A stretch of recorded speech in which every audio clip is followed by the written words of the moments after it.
Thank you. Thank you. Thanks very much. And guys, this is Valerie Hubbard, who's judging, and Valerie is my best friend in the world, and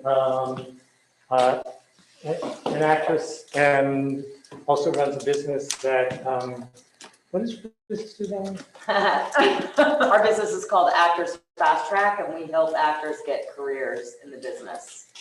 We have clients all over the world. Yep. And this is Eileen Droll, who I went to high school with a couple of years ago. In Illinois, and somehow we both ended up in New Jersey. And so we've reconnected over the last few years. She did, Eileen, did you win nationals? Yeah. But I'm sitting here thinking to myself, remember how nervous we used to be when we used to do that? They're not nervous at all. That's a lie.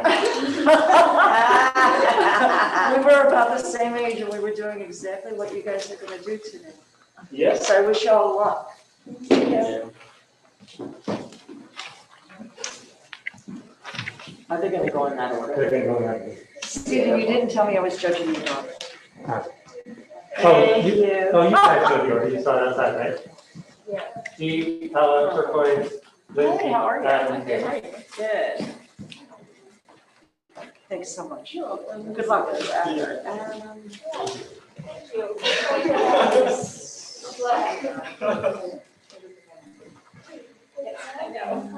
Okay, everybody ready? What?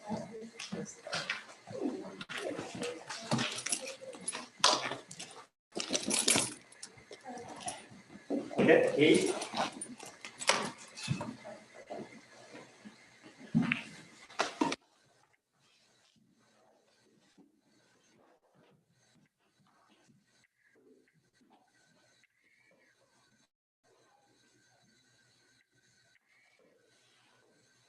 Picture yourself walking down Himmel Street in the dark. Your hair is getting wet, and the air pressure is on the verge of drastic change. The first bomb hits Tommy Miller's apartment block. His face twitches innocently in his sleep. Next, his sister. Christina's feet are sticking out from under the blanket. They match the hopscotch footprints on the street. Her little toes. The mother sleeps a few feet away. 4 cigarettes are disfigured in her ashtray, and the roofless ceiling is hot plate red. Himmel Street is burning. The sirens begin to howl. Everyone had been fooled and fooled again. First up, the Allies had bombed the raid on Munich in order to strike at Sudbury. But next, 10 planes had remained. Oh, there were warnings, all right. In mulching, they came with the bombs. Against all odds, 15-year-old Lisa Meminger and her foster parents, Hans Huberman and Rosa Huberman, have made it to the near end of the war, up until their precious hometown of Munich had been attacked upon. The Book Thief by Marcus Zuzak. In the space of a few minutes, all of them were gone. A church was chopped down. Earth was destroyed where Max Vandenberg had stayed on his feet. At 31 Himmel Street, Frau Zackel appeared to be waiting in the kitchen. A broken cup was in front of her, and in the last moment of awakeness, her face seemed to ask, just what in the hell had taken so long? By contrast, Frau Diller was fast asleep. Her bulletproof glasses were shattered next to the bed. Her shop was obliterated.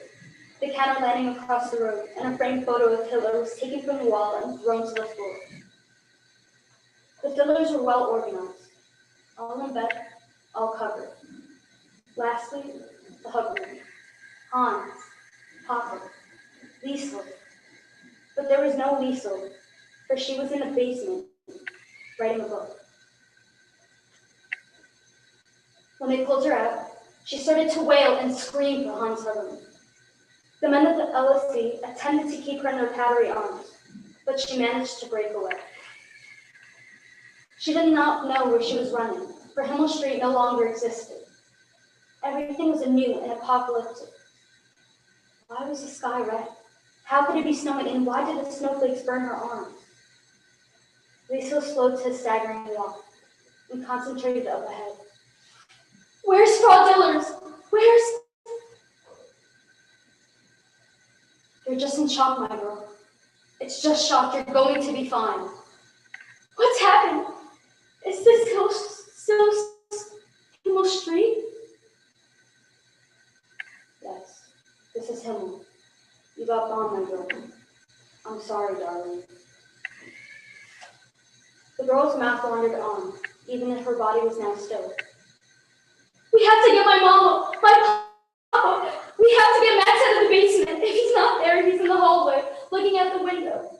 He does that sometimes when there's a raid. He doesn't get to look much at the sky, you see. I have to tell him how the weather looks now. He'll never believe me. Her body buckled at that moment, and the LSC man caught her and started to lead her away. A wooden swing was on fire. A man walked past with a broken accordion case, and Lisa could see the instrument inside. She could see its white teeth and the black notes in between. They smiled at her and triggered an alertness to her reality. You were bombed, she thought. And as she turned to the man at her side and said, "That's my papa's accordion. That's my papa's accordion." Don't worry, young girl. You're safe. Just come a little farther.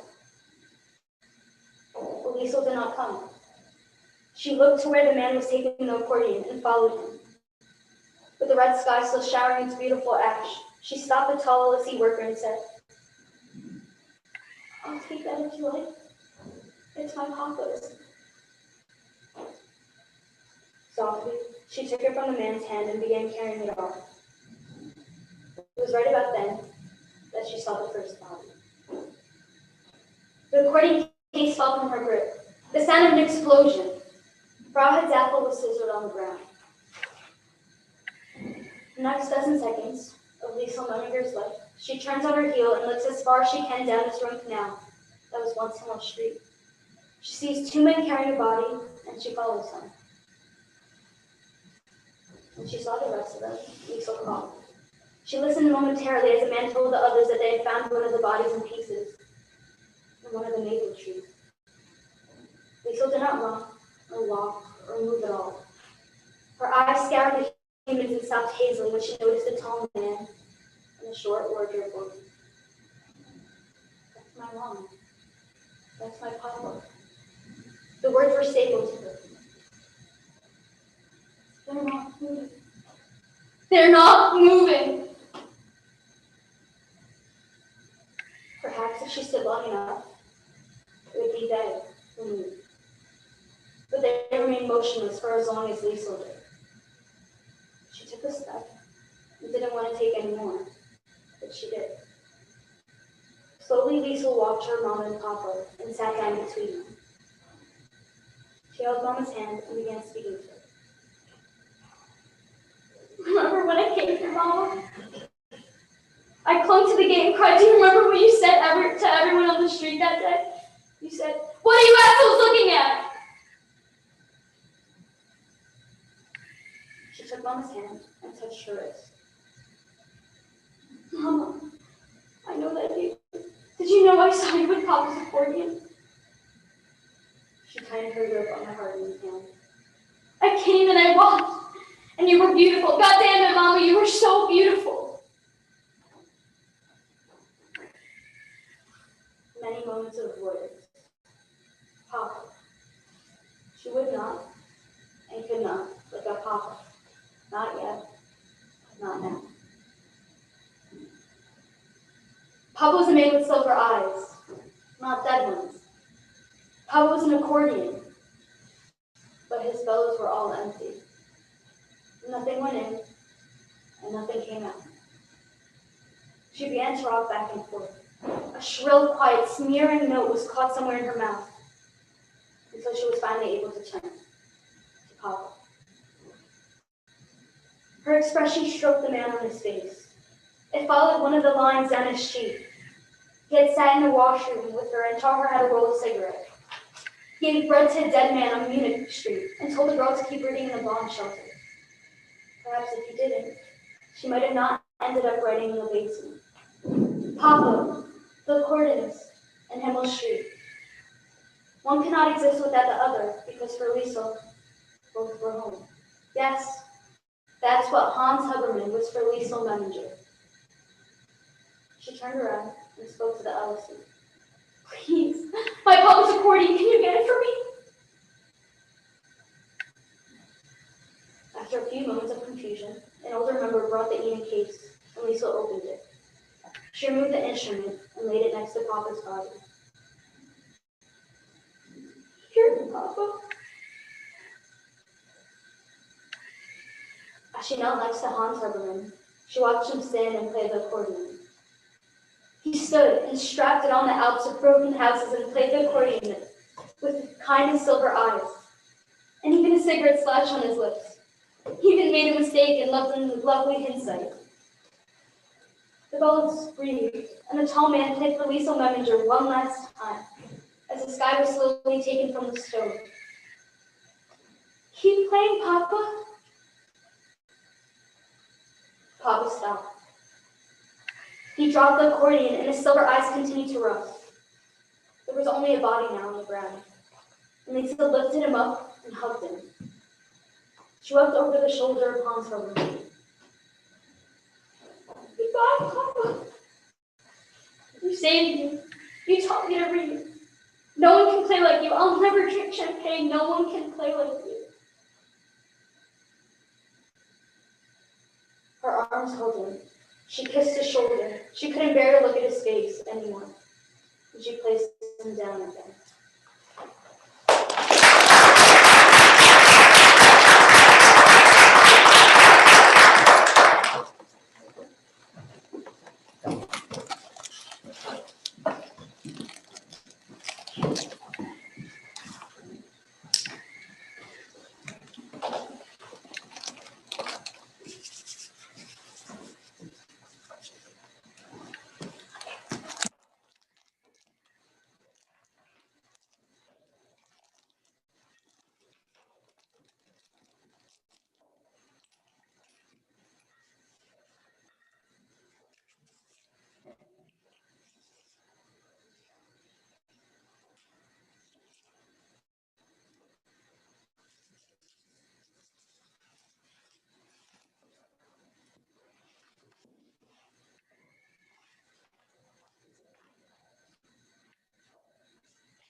Ready? Ella?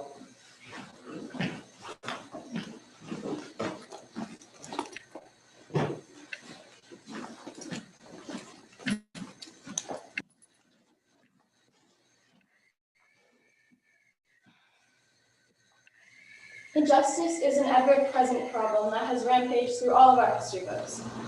But how often do we express the feelings we conjure when witnessing injustice and hatred firsthand? Georgia Kobos explores this with a teacher and her students in Suffer Little Children.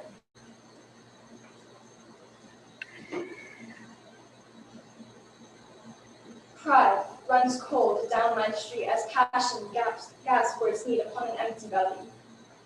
Love here is oft relegated to a place where time continually denies it. Pride runs cold as they run down the streets at night. Wild. Wild but free? Never. Wild and chained to grunts and curses, to hate, superstition, to cold and hunger. wild and chained to an evil sort of barter. You are so pretty, give me. And love is oft relegated to distant hills and prettiness when Manuel smells, Victoria wisecracks, and Sophia purses her lips and smiles at the little boys she knows will be around in a couple of years. Pride and love are lost within the yellow cumulative folder, the one which limits and relegates my boys to hoods and slaves, and my girls to early ugliness and pain. Pride is gone forever from a well-equipped science lab, when the young scientist cannot read. From a geography shelf, from a globe, a map, a bowl of flowers, when their only purpose is destruction. And consequences, silence, and unexplained punishment. Pride runs cold as Andre scribbles their names upon a wall with a broken window. They broke it. Once in, they wrote the cry, "No me, I am someone." Pride runs cold as Armida utters obscenities perfectly at those who love her with her poor and cleft palate. She cannot stand being loved. Pride is pilfered from a teacher told, "Make haste, keep them busy." Or asked, "Will they be ready? No? Push them up. You've books for that." Pride runs cold when Julia screams to me each welcome Monday, "My mother says to Whitney," and then bemoans the facts that I don't. Pride runs cold when each verdict given by them, each judgment solicited from them, each idea of justice and love and affection to them is a swat, a slap, a denial of love, and hard takes its place when the teacher knows that it's really all they know. Pride is denied and love is lost as children stumble through a maze of English to hate and deny it. Pride is lost to the glories of the Spanish, and the brilliance of the Cristobal Colon's Indians are lost to their children. Pride becomes shame as the tones of a mother tongue learned from a lullaby or consejo are wrested and snatched from babes who would use them. Pride does run cold at the sight of generations of injustice, a slew of meaningless lives, and unused and unwanted abilities. How many of us actually take a stand against injustice? How many of us would be a bystander to the hatred as to not cause trouble? How many of us would look onto a scene of injustice waving through a window, but staying silent? How many of us would say that they were a witness? Framed by Adrian Rich. Winter twilight. She comes out of the laboratory, last class of the day, a pile of notebooks slung in her knapsack, with zipped high against the already swirling evening sleet. The wind is wicked and the bus is slower than usual.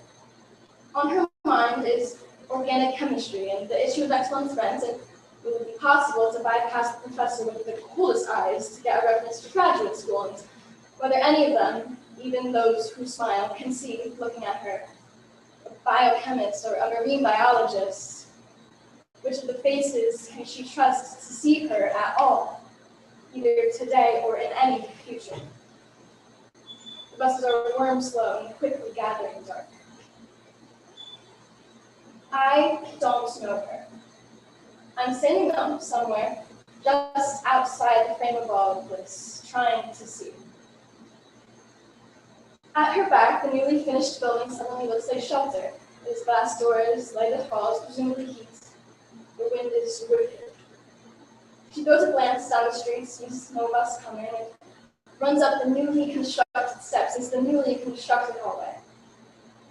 I am standing all this time just beyond the frame, trying to see. She runs her hair, the crystals of sleep about to melt on her hair. She shifts the weight of the books on her back. It isn't warm here exactly, but it's out of the wind. Through the glass door panel, she can watch for the bus through the thickening weather. Watching, so she is not watching, for the white man who watches the building, who has been watching her. This is Boston, 1979. I am standing somewhere at the end of the frame, watching a man, we are both white, who watches the building, who is watching her, telling her to move on, get out of the hallway. I can hear nothing because I'm not supposed to be there. But I can see her gesturing out toward the street at the wind-raked curb. I see her drawing her body up against the implied charges. The man goes wet. Her body is different now. It's holding together with more than a hint of fury and more than a hint of fear. She's smaller, thinner, more fragile looking than I am. But I am not supposed to be there. I'm just outside the frame of his action when the anonymous white man returns with a white police officer. And she starts to leave into the wind-raked night, but already the policeman is going to work. The handcuffs are on her wrists. He is throwing her down the stairs. I am unable to hear sounds of all of this. All that I know is what I can see from this position. There is no soundtrack to go with this, and I understand at once it is meant to be in silence that this happens.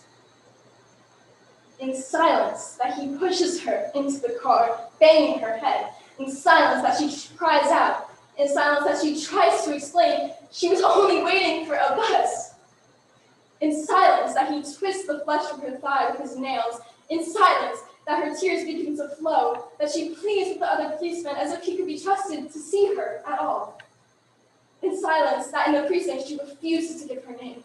In silence that they throw her into the cell. In silence that she stares him straight in the face.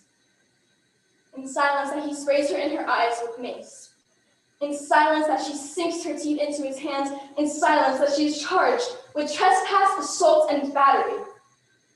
In silence that at the sleet-swept corner, her bus passes without stopping and goes on in silence. What I'm telling you is told by a white woman they will say was never there. I say I am there. Thank you.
Maya Angelou was born in 1928 in a world of lynchings and Jim Crow.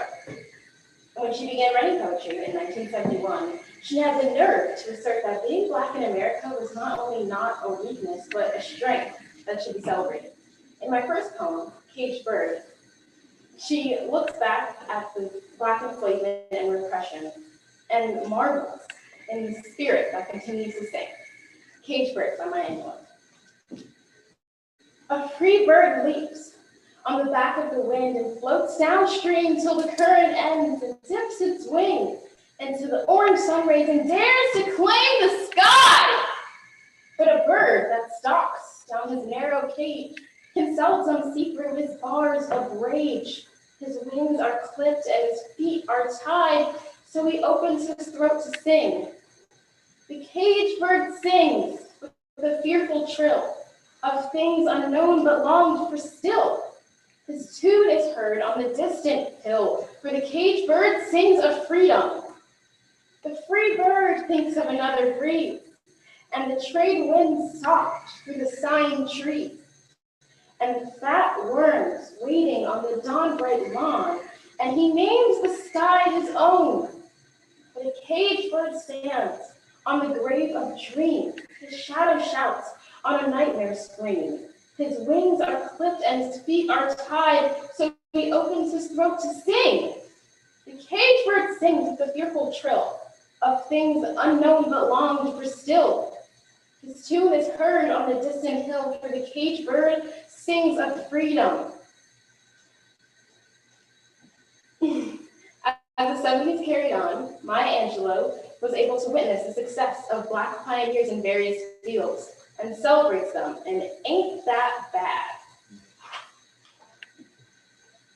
Dance with a funky chicken, eating ribs and zips, digging all the ladies down, drinking gin and sips, putting down that do-rag, tying up my fro, wrapping up in blackness, don't I shine and glow?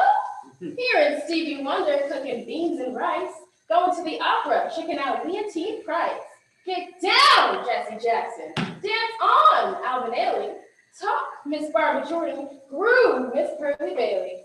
Now, ain't they bad? And ain't they black? And ain't they black? And ain't they bad? And ain't they bad? And ain't they black? And ain't they fine? Black like the hour of the night, when your love turns and wriggles close to your side. Black as the earth which has given birth to nations, and when all else is gone, will abide. Bad as a storm that leaves raging from the heavens, bringing the welcome rain. Bad as the sun burning orange hot at midday, lifting the waters again. Arthur Ashe on the tennis court, Muhammad Ali in the ring, Andre Watts and Andrew Young, Black men doing their thing. Dressing in purples and pinks and greens, exotic as rum and cokes, living our lives with flash and style. Aren't we colorful folks? Now, ain't we bad? And ain't we black? And ain't we black? And ain't we bad? And ain't we bad? And ain't we black? And ain't we fine? Finally, Maya Angelou looks forward to a future where Black Americans can overcome an ugly past and march towards a magnificent future. Still I rise. You may write me down in history with your bitter, twisted lies. You may trod me in the very dirt, but still like dust, I rise. Does my sassiness upset you? Why are you beset with gloom? Because I walk like I've got oil balls pumping in my living room. Just like moons and like suns with the certainty of tides, just like hope springing high, still I rise. Do you want to see me broken, bowed head and lowered eyes, shoulders falling down like teardrops, weakened by my soulful cries? Does my haughtiness offend you? Don't you take it awful hard, because I walk like I've got gold mines pumping in my backyard. You may shoot me with your words. You may cut me with your lies. You may kill me with your hatefulness, but still, like air, I rise. Does my sexiness upset you? Does it come as a surprise that I dance like I've got diamonds at the meetings of my thighs? Out of the huts of history's shame, I rise. Up from a past that's rooted in pain. I rise.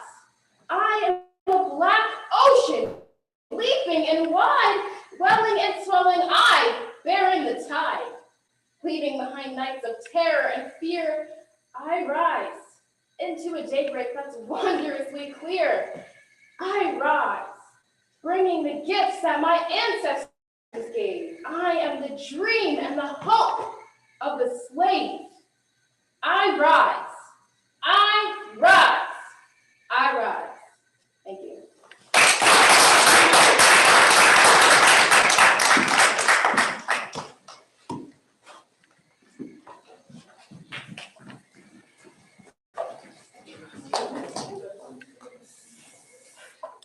Give me applause.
I don't know how to do it. Forget it.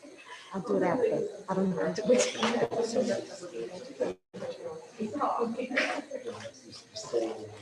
Oh, yeah. I'll do it.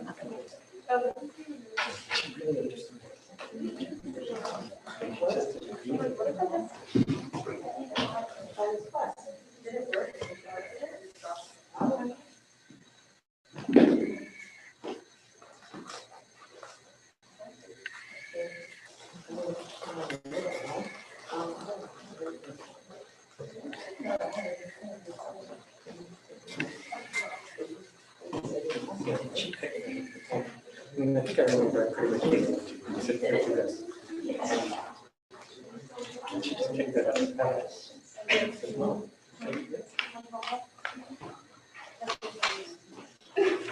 You good now? Yeah. Everything all right? Mm-hmm. Okay, with Lindsay.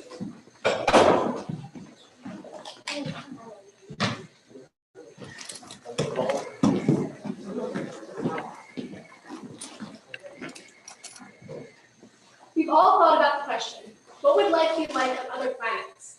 How will we be different? And how will it affect us as a society? All Summer in a Day by Ray Bradbury. Ready? Ready. Now? Soon. Will the scientists really know what will happen today, will it? Look, see for yourselves. The children pressed to each other like so many roses, so many weeds intermixed, peering out for a look at the hidden sun. It rained. It had been raining for 7 years. Thousands upon thousands of days, compounded and filled from one end to the other with rain, with the drum and the gush of water. This was the way life was forever on the planet Venus. And this was the schoolroom of the children, of the rocket men and women who had come to a raining world to set up civilization, live out their lives here. It's stopping, yes! Margot stood apart from the rest of the children. From the children who could never even remember a time where there wasn't rain and rain and rain. They were all 9 years old, and if there had been a day 7 years ago when the sun came out for an hour and showed its face to the world, they could not recall. Sometimes at night she heard them stir in remembrance, and she knew they were dreaming and remembering gold or yellow crayon or a coin large enough to buy the world with. She knew they thought they remembered the warmness, like a blushing in the face and the body, the arms and legs and trembling hands. But then they always awoke to the tapping drum, the endless shaking of the clear bead necklaces upon the roof, the walk, the gardens, the forests. Their dreams were gone. All day yesterday, they had read in class about the sun, about how like a lemon it was, and how hot. They had written small stories or essays and poems. I think the sun is a flower that blooms for just 1 hour. That was Margot's poem, read in a small, quiet voice in the still classroom, while the rain was still falling outside. You didn't write that, protested one of the boys. I did. William, said the teacher. That was yesterday. Now the rain was slackening, and the children were crushed in the great, thick windows. Where's teacher? She'll be back. She better hurry, we'll miss it. They all turned on themselves, all in a feverish wheel, tumbling spokes. Margot stood alone. She was a very frail girl who looked as if she had been lost in the rain for years. And the rain had washed out the blue from her eyes, and the red from her mouth, the yellow from her hair. She was an old photograph, dusted, whitened away, and if she spoke at all, her voice would be a ghost. Now she stood, separate, staring at the rain and the loud, wet world beyond the huge glass. What are you looking at? Said William. Margaret said nothing. Speak when you're spoken to. He gave her a shove, but she did not move. Rather, she let herself be moved by his words and nothing else. They edged away from her. He would not look at her. She felt them go away. And this was because she would play no games with them in the echoing tunnels of the underground city. If they tagged her and ran, she stood blinking and did not follow. When the class sang songs about happiness and life, her lips barely moved. Only when they sang about the sun and the sky did her lips move as she watched the drenched windows. Then, of course, the biggest crime of all was that she had come here only 5 years ago from Earth. And she remembered the sun and the way the sky was when she was only 4 in Ohio. And they had been in Venus all of their lives. And they had been only 2 years old when the sun came out. Had long since forgotten how the heat of it, and the way it really was. But Margot remembered. It's like a penny. No, it's not. It's like a fire in the stove. You're lying. You don't remember. She remembered and stood quietly apart from all of them and watched the pattering windows. And once, a month ago, she had refused to shower in the school shower rooms. She had clutched her hands to her ears, over her head, screaming, "The water mustn't touch her head!"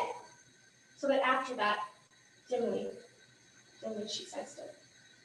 It was different, and they knew her difference and kept away. There was talk that her father and mother were taking her back to Earth next year. It seemed vital to her that they do so, though it would mean the loss of thousands of dollars to her family. And so the children hated her for all of these reasons, of big and little consequence. They hated her pale snow face, her waiting silence, her thinness, and her possible future. Get away! What are you waiting for? Then for the first time, she turned and looked at him. And what she was waiting for was in her eyes. Well, don't wait around here. You won't see nothing. Her lips moved. Nothing, he cried. It was all a joke, wasn't it? He turned to the other children. Nothing's happening today, is it? They all blinked and stared at him. Understanding, laughing, they shook their heads. Nothing. Oh, but this is the day the scientists predict they know. Oh, a joke. Hey, everyone, let's put her in the closet before teacher comes. No, they surged about her, caught her up and bore her, protesting, and then pleading, and then crying back into a tunnel, a room, a closet where they locked and slammed the door. They stood looking at the door and saw it tremble from her beating and throwing herself against it. They heard her muffled cries, and smiling, they turned and went out the back down the tunnel, just as the teacher arrived.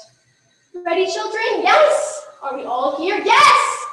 They crowded to the huge door. The rain stopped.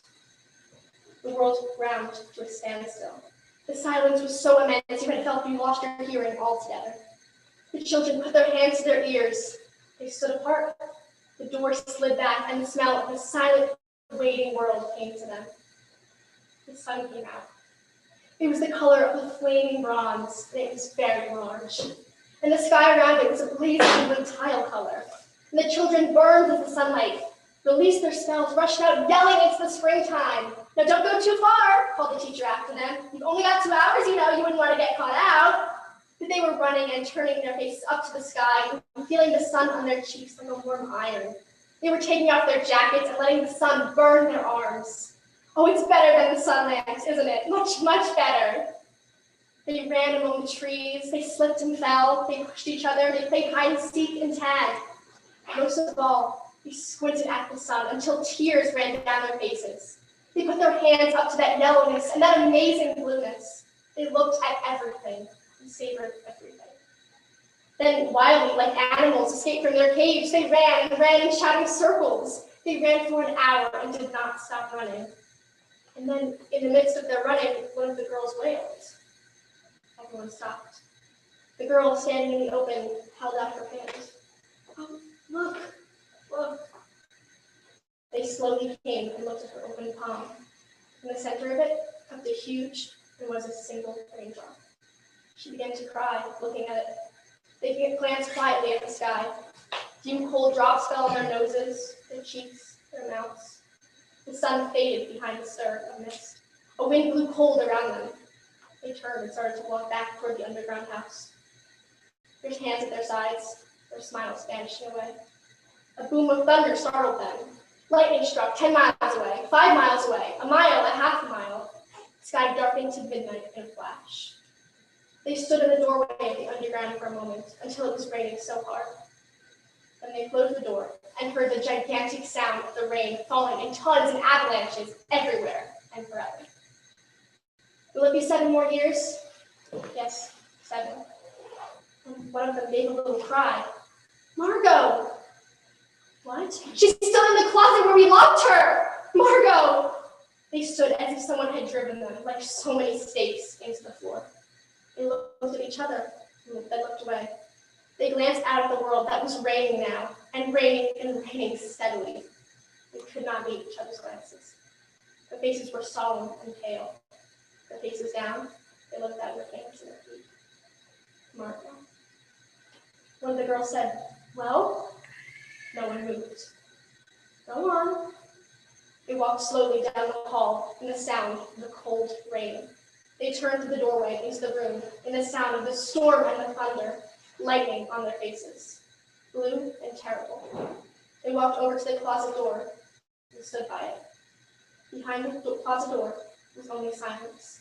They unlocked the door even more slowly and let Margot out.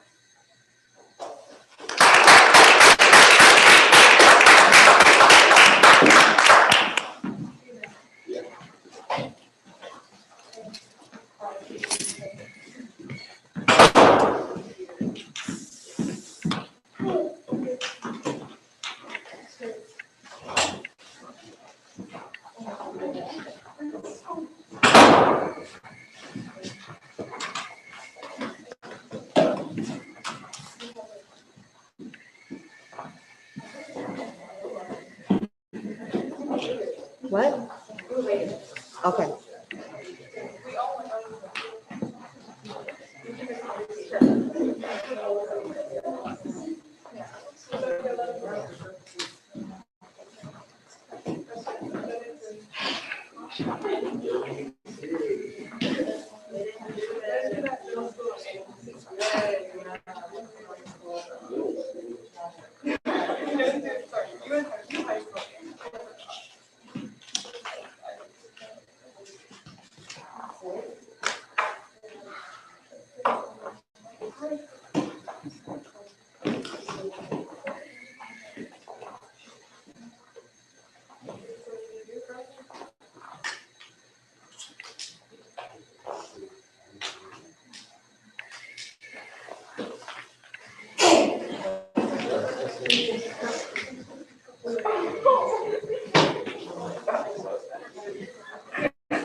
You guys ready?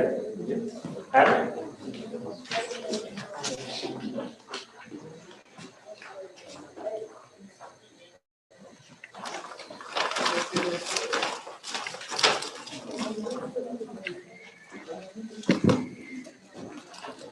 There's always been a stigma when it comes to depression and mental illness, and it is common that it's very hard for one to explain to their loved ones the feelings that they go through. Explaining my depression to my mother, a conversation by Sabrina Bennett. Mom, my depression is a shapeshifter. One day, it's as small as a firefly in the palm of a bear. The next, it's the bear. On those days, I play dead until the bear leaves me alone. I call the bad days the dark days. Mom says, try lighting candles. When I see a candle, I see the flesh of a church, the flicker of a flame sparks a memory younger than noon. It is the moment I learn every person I ever come to know will someday die. I'm standing beside her open casket. Besides, Mom, I'm not afraid of the dark. Perhaps that's part of the problem. Mom says, I thought the problem was that you can't get out of bed. I can't. Anxiety holds me a hostage inside of my house, inside of my head. Mom says, where did anxiety come from? Anxiety is the cousin visiting from out of town. Depression felt obligated to bring to the party. Mom, I am the party. Only I'm at a party I don't want to be at. Mom says, why don't you try going to actual parties? See your friends. Sure, I make plans. But I don't want to go. I make plans because I know I should want to go. I know sometimes I would have wanted to go. It's just not that fun having fun when you don't want to have fun, Mom. You see, Mom, each night insomnia sweeps me up in his arms, dips me in the kitchen in the small glow of the stove light. Insomnia has this romantic way of making the moon feel like perfect company. Mom says, try counting sheep. But my mind can only count reasons to stay awake. So I go for walks, but my stuttering kneecaps clank like silver spoons held in strong arms with loose wrists. They ring in my ears like clumsy church bells, reminding me I am sleepwalking on an ocean of happiness I cannot baptize myself in. Mom says, happy is a decision. But my happy is as hollow as a pinpricked egg. My happy is a high fever that will break. Mom says I am so good at making something out of nothing, and then flat out asks me if I am afraid of dying. No, I am afraid of living. Mom, I am lonely. I think I learned that when Dad left, how to turn the anger into lonely, the lonely into busy. So when I tell you I've been super busy lately, I mean I've been falling asleep watching SportsCenter on the couch to avoid confronting the empty side of my bed. But my depression always drags me back to my bed, to my bones are the forgotten fossils of a skeleton-sunken city, my mouth a boneyard of teeth broken from biting down on themselves, the hollow auditorium of my chest swoons with the echoes of a heartbeat. I am a careless tourist here. I will never truly know everywhere I have been. Mom still doesn't understand. Mom! Can't you see that neither can I? How does someone who's grown up their whole life surrounded by their faith being the answer to everything understand something that has absolutely nothing to do with the religion or beliefs one has? My mother explains my depression to me by R.J. Walker. There was a great storm at sea. The disciples were afraid the ship would get swallowed up. Now read what Jesus said. Read it, he said. Oh, why are ye fearful, lo ye of little faith? Then he arose and rebuked the seas and the winds, and there was a great calm. See, she says, see, don't you feel better? And she does not know that I tried to drown myself accidentally on purpose for the second time today, but that is just too much to say. So instead I say, no, I am not Jesus, and I have depression, not a storm. And she says, we all know doctors just make that up in order to sell pills. We all know you just made this up to get out of going on your church mission. You don't have depression, you just don't have enough faith. Read what it says about the two men possessed with the devils. They say, if thou cast us out, suffer us to go into the herd of the swine. And Jesus said, go. And sends them into the swine and they drown. That's why it's okay as she holds my head underwater and says, because it wasn't you. You've got a devil in you, and so we got to get it out, and you can stop with all that limping and storming yourself to death.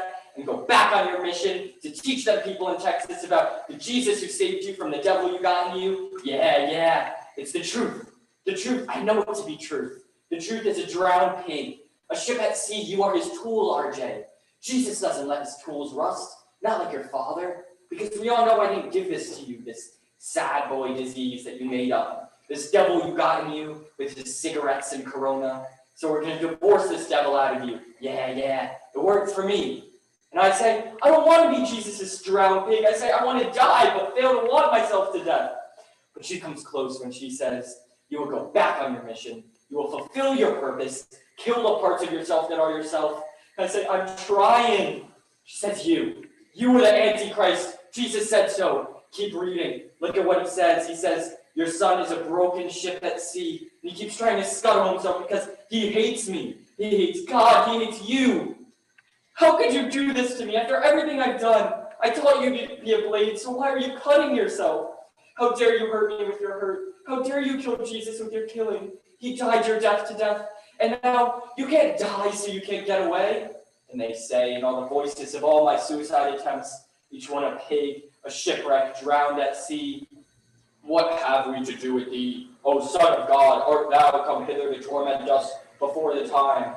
Then she hands me the whole violent ocean and says, go then, you vile thing. I will not have you in this house that is not your home. I will not have you die in this coffin that is your room, because it was never your room. All this was mine. It was mine, and I gave it to you, you wretched beast.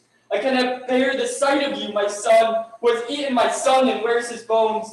I take back my motherhood and give you stones.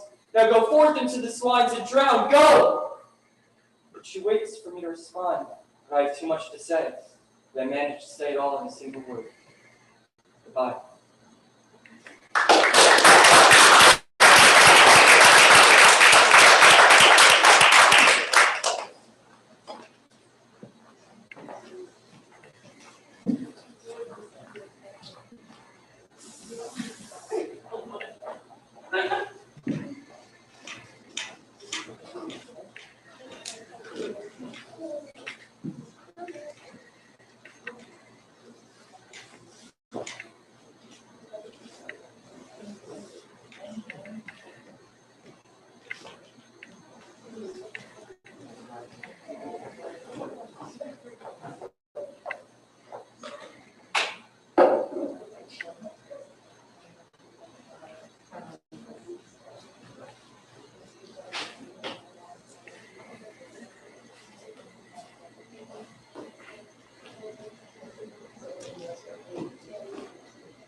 Good done. Okay, Kayla.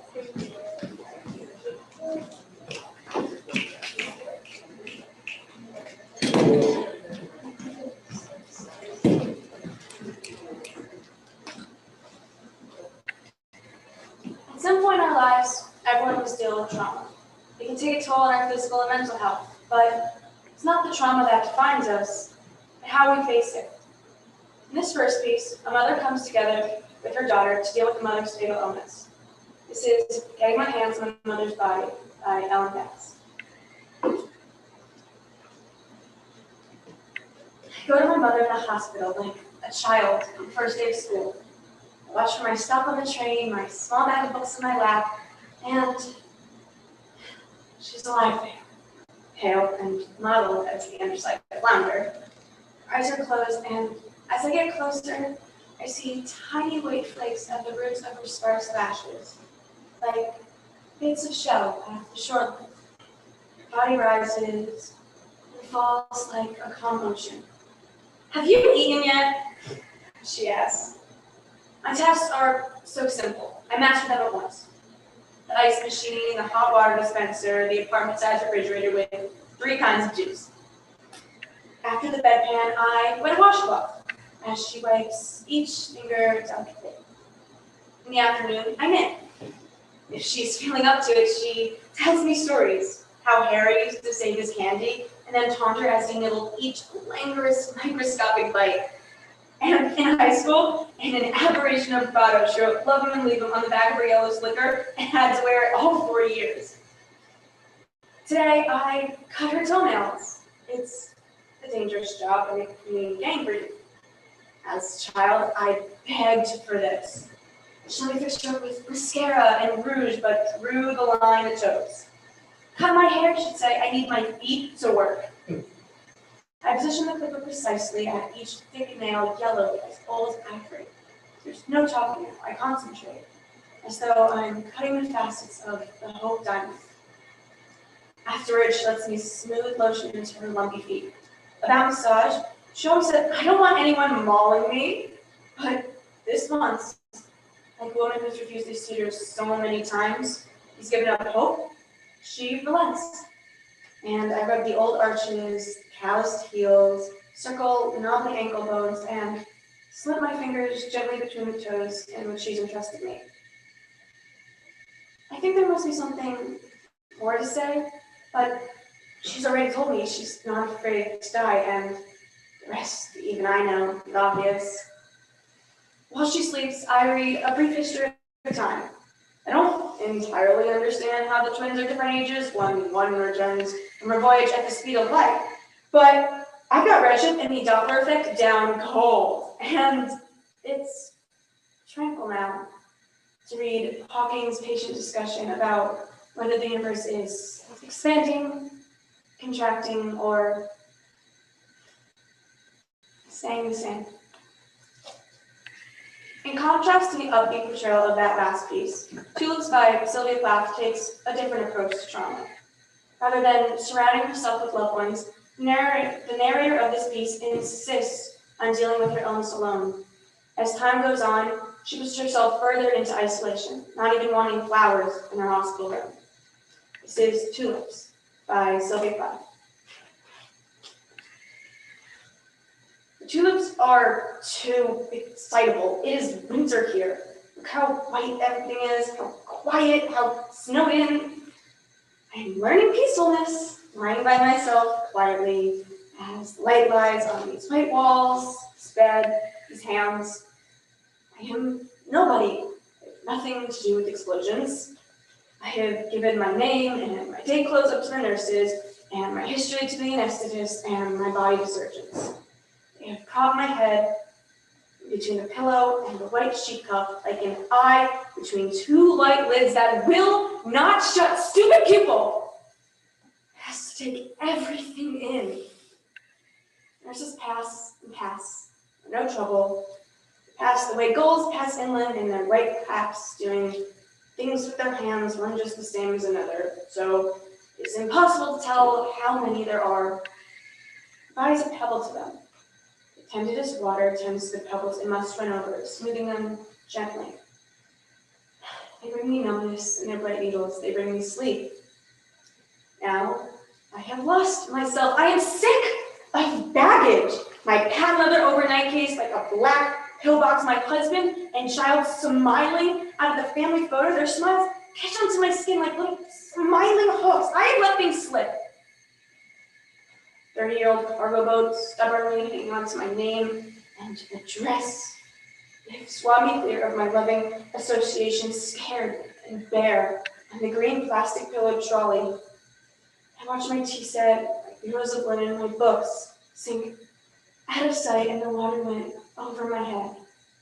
I am alone now. I've never been so pure. I didn't want any flowers. I only wanted to lie with my hands turned up and to be utterly empty. How free it is. You have no idea how free. The peacefulness is so big it dazes you and it asks nothing. A name tag, few trinkets, it's what they found finally. I imagine them shutting their mouths on like a communion tablet.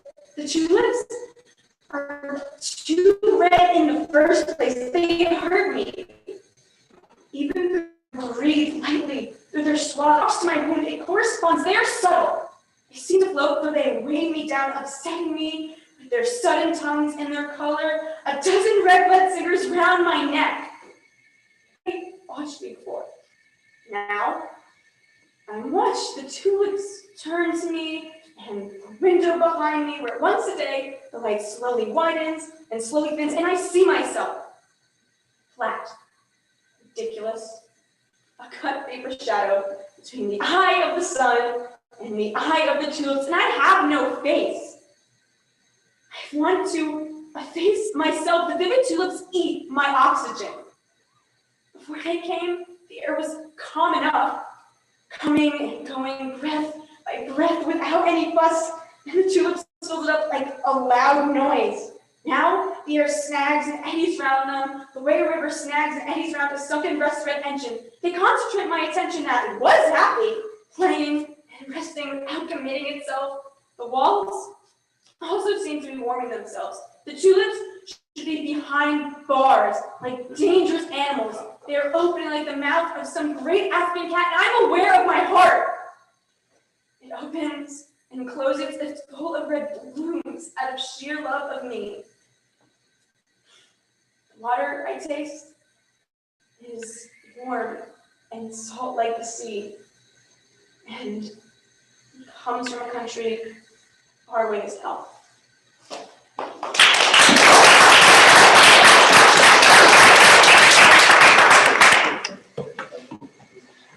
So I'll need about 10 minutes to compile things and put together, and then we'll do awards. Okay? Are you leaving or are you leaving? Well, I'm leaving. You do whatever you want, Joey. Stephen, you've got to give us a couple minutes. Give you 3 extra. Great.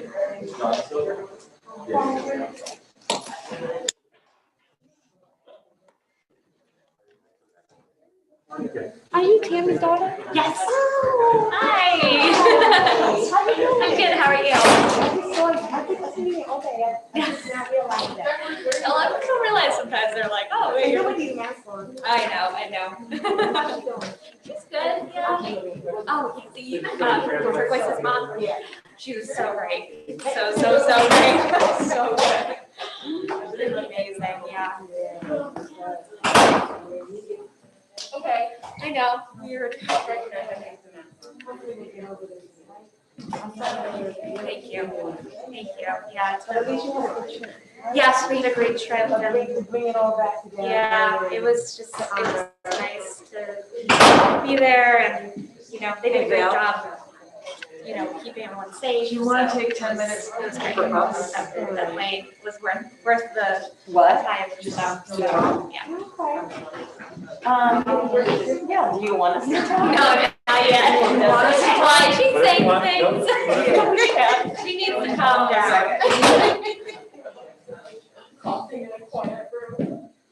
Maybe we can go to another room. Sure.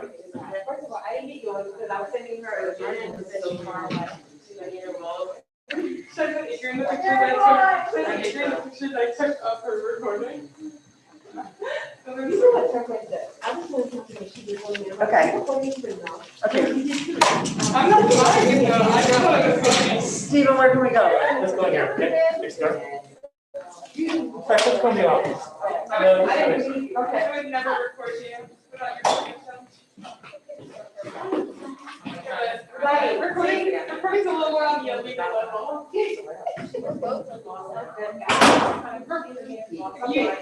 You're allowed to record someone without audio, without their knowledge. Which is why, we went further. But you not everyone knows it. Okay, so now it's you.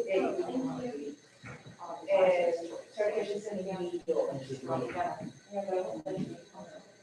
Why? I don't know why. Yeah, right? I think never get a great course. Absolutely not. That will be shot with that. Okay, so No, because you keep sending out and sending out.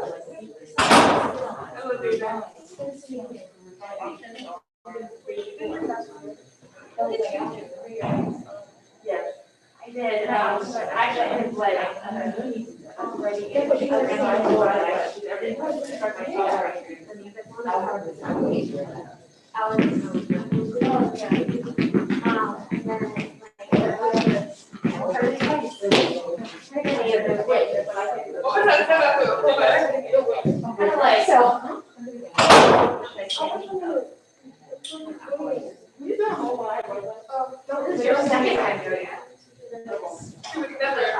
Yeah.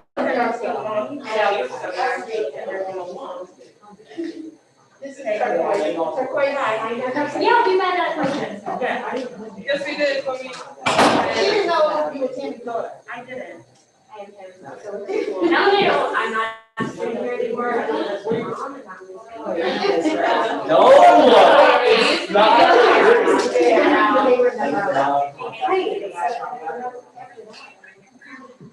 You just see that too? You just said. I know, you said it too. Wait, I agree. No way, this is cry. I was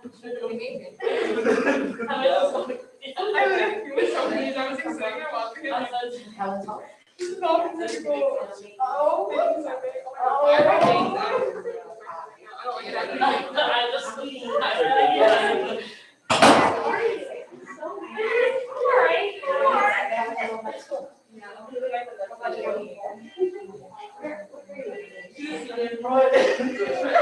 I'll talk about how you're eating. Talk about your food. I'd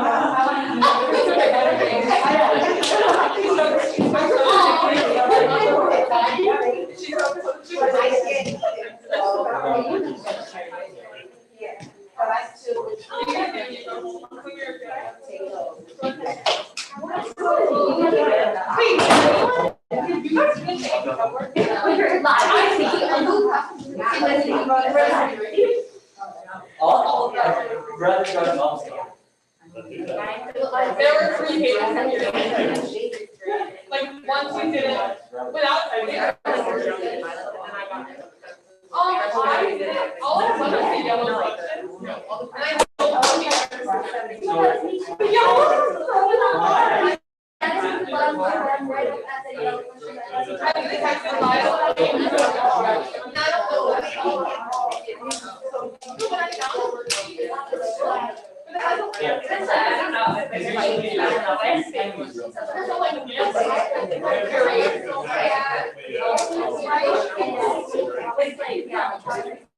You're also not allowed to use like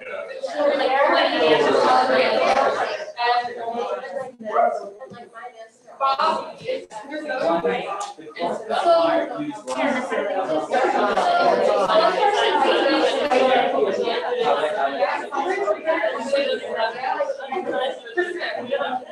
That's what he said too, but I didn't want to see everything go. I used to have my name's called.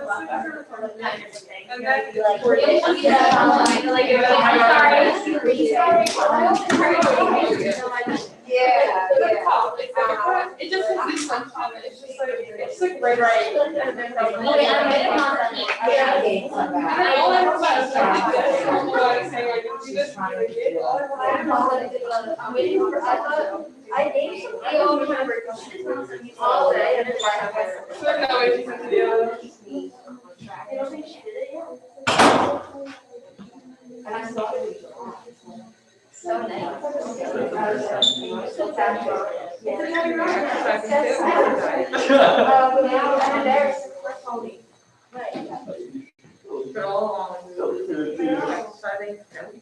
I'm like, oh. walking. I could have, but I just like don't get why. It's like. Why? It's just like I knew my prose was good. And I could tell I wasn't my prose. Whatever. It's a personal decision, so I don't really care. You can't say that your head is hard to fit. I'm not big done. I started doing it. I just like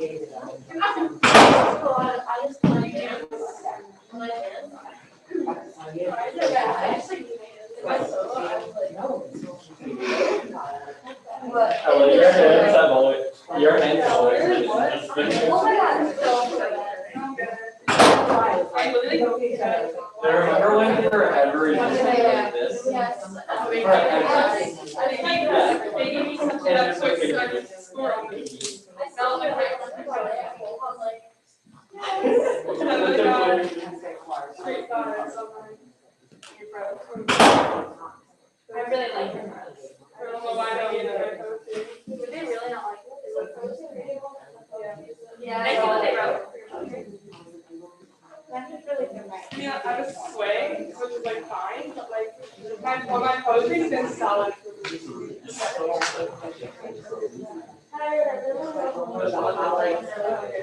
Like no, Steve.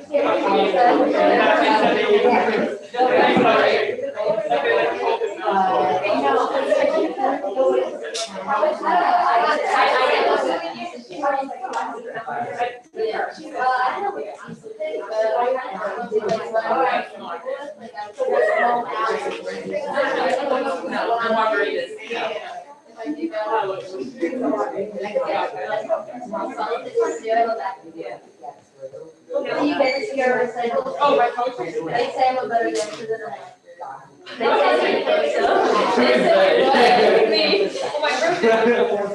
I say. Like Steven. Adam, do the presentation. I did my presentation today. No, that's wrong. We have the presentation. What? Wait, I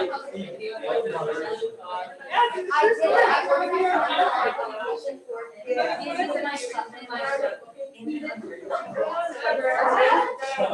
It's so bad. And you never send me pictures. So I made it my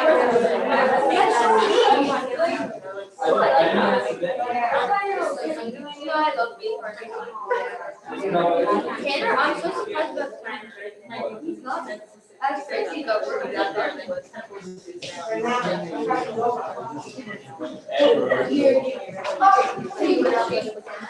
Also because he's about to go to college and I'm coming out.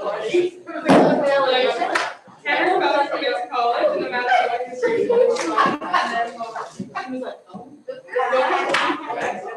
makes it horrible. Why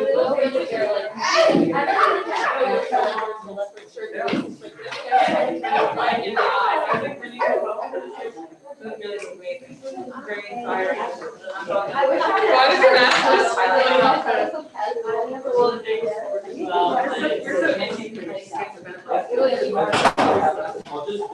I'll just add more to this one.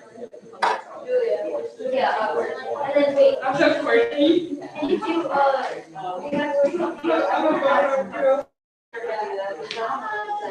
like we have types of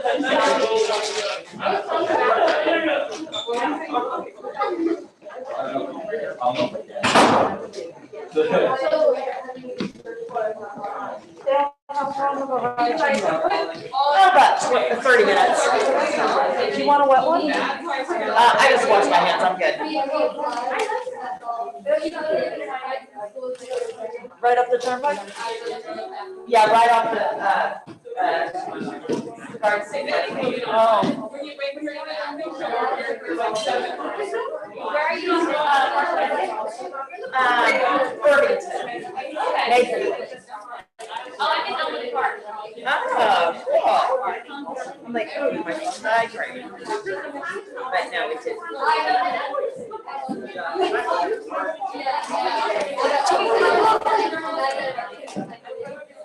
I guess I stayed for more.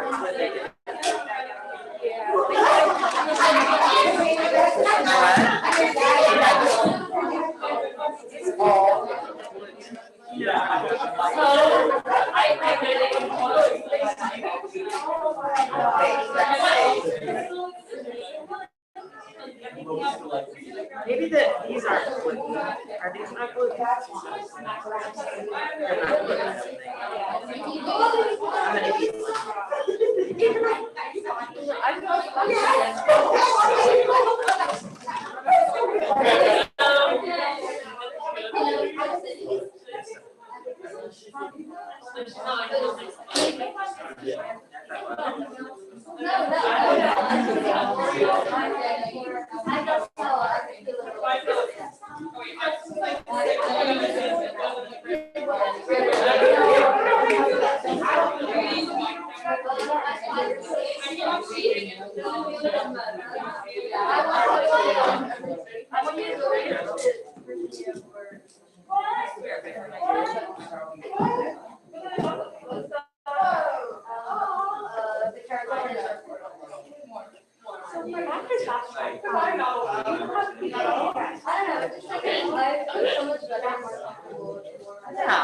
one. One of my clients was in, she was the lead in Harry Potter. Yeah, and she just got a big,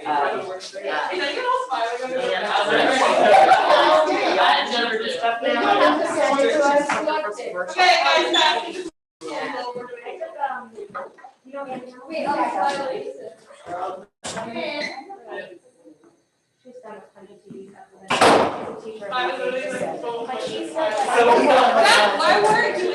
Because they stand behind that thing. So goes down behind I'm like, okay, do I? It's so focused on like doing some bigger stuff and I got my first professional job in college and I was just like, I just shut that all back. Then it stopped. Yeah. So I feel like I'm starting over. Really like. What? Yeah, it's right outside.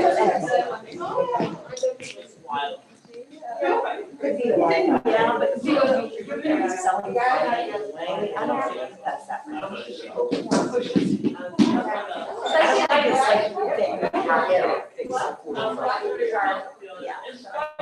I totally agree with that. I think that's ultimately the reality, so I think that should be right. The only thing though, for you is that the funny that you're really right for is in LA. But now that everything's self-paced, as long as you're willing to get out there, it's fine, you know, and just your way of funny stuff. Right. And there's so much of that is like. And I mean, I still get the Harlem also.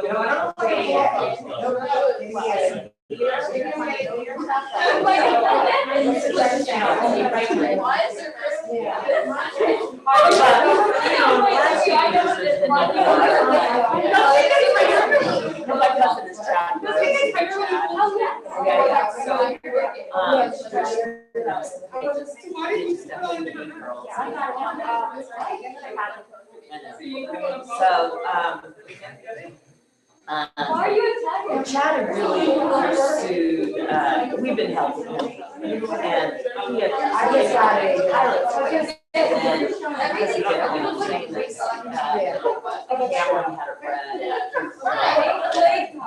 and then he decided not to do, and he was just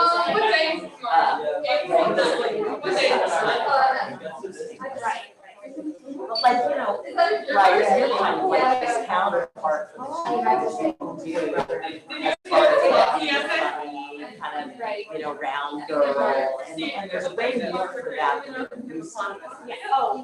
you know, like when I was you, a million years ago, I just walked back. So for all of us, come out,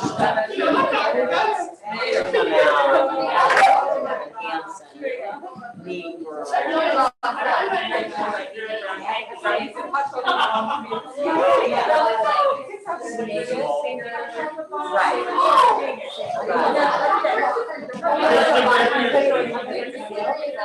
Yeah, but that's always the case. It's like you start to get sweet.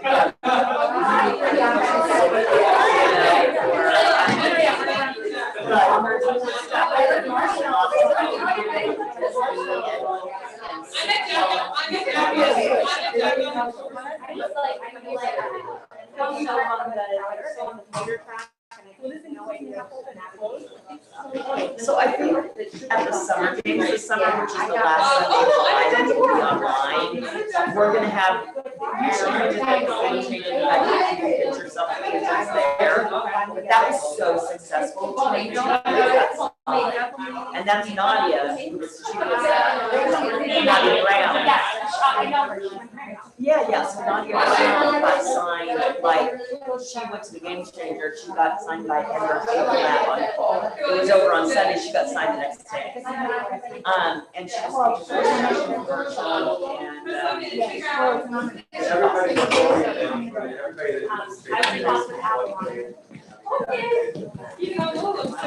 here we go.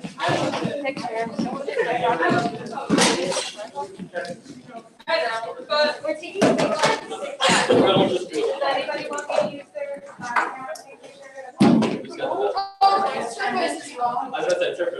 Marcy, you can stand up.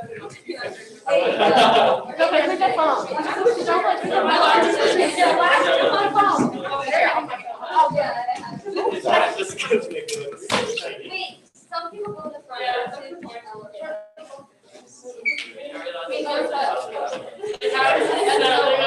I say smile. It's like a picture for your book. Oh, that's cute. Over here. And just to move in a little bit. Yeah.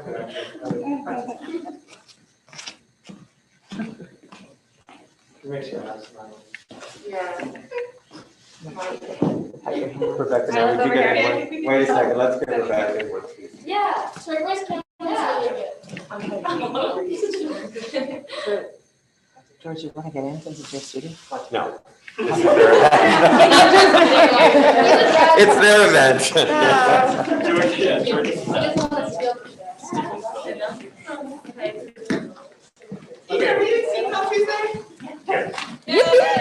So we ready for awards? Before I start this, let me just say, and this is the last time I'll say it for at least a few years because I've said it about 100 times.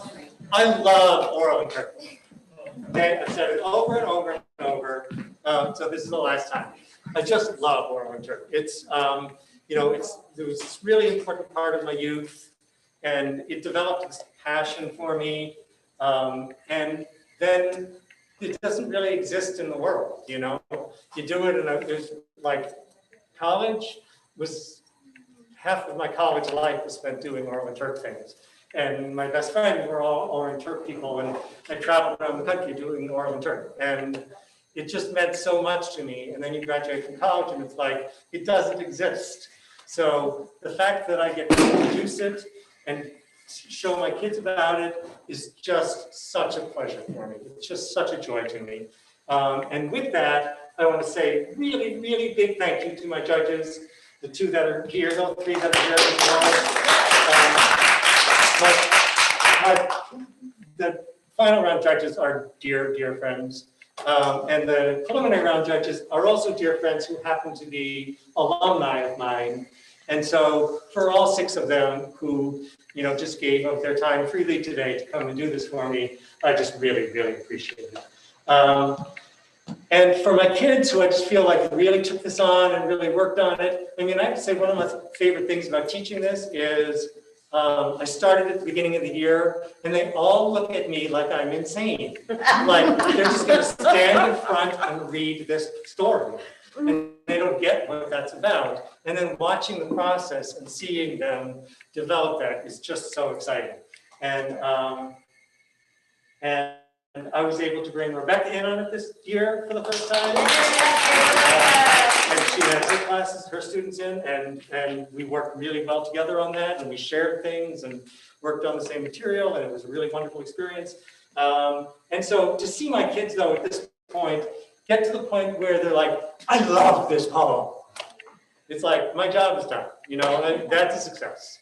I've taught them to love and identify with this literature and sort of take it into them, and that is such a joy. I'm so glad that I get to do it. So anyway, That's that. So, and then final round of scoring is completely subjective. So I'm really proud of all my kids. I think everybody did a really good job. I think everybody learned a lot. I think everybody really committed themselves to it. And when it comes down to it, there are 6 judges that saw this and this is what they thought of it. And so this is our final score. So here we go. So in 6th place, 11.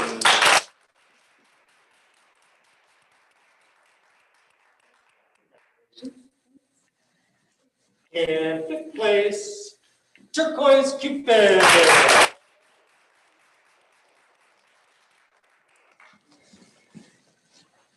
In 4th place, Adam Fiorito.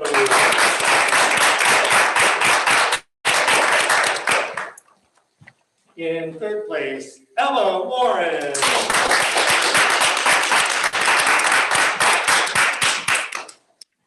In 2nd place, Kayla Benowitz.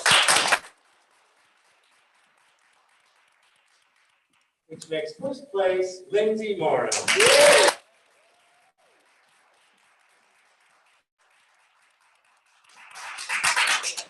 You want to do a picture here for that? Sure. Maybe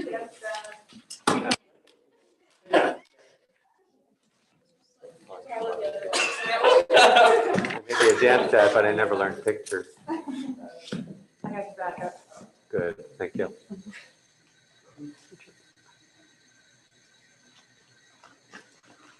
Thank you, everybody. One more, just a little closer. There you go, perfect, perfect. Good. And if I like you books for these, I'm on back. Okay, thank you all. Thank you. Congratulations. Thank you.